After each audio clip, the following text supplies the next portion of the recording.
তৃণমূল কংগ্রেসের উদ্যোগে শনিবার সপ্তগ্রাম থেকে বলাগাড় পর্যন্ত আয়োজিত বিশাল বাইক র্যালিতে হাজার মোটরসাইকেল অংশগ্রহণ করে।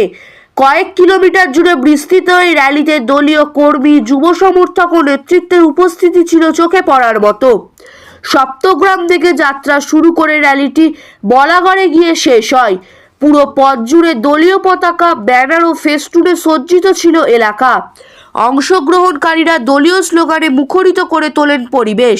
স্থানীয় নেতৃত্ব র্যালির অগ্রভাগে থেকে অংশ নেন এবং কর্মী সমর্থকদের সঙ্গে কাঁধে কাঁধ মিলিয়ে পথ অতিক্রম করেন। আয়োজকদের দাবি, এই বিপুল অংশগ্রহণকারী হুগলি জেলার দলীয় সাংগঠনিক শক্তিরই প্রতিফলন। র্যালির শেষে বলাগড়ে সংক্ষিপ্ত সমাবেশে নেতৃত্ব উপস্থিতি কর্মী সমর্থকদের ধন্যবাদ জানান এবং ভবিষ্যৎ কর্মসূচির বার্তা দেন। বিপুল ভিড় সামলাতে প্রশাসনের তরফে প্রয়োজনীয় নিরাপত্তা ব্যবস্থাও গ্রহণ করা হয়।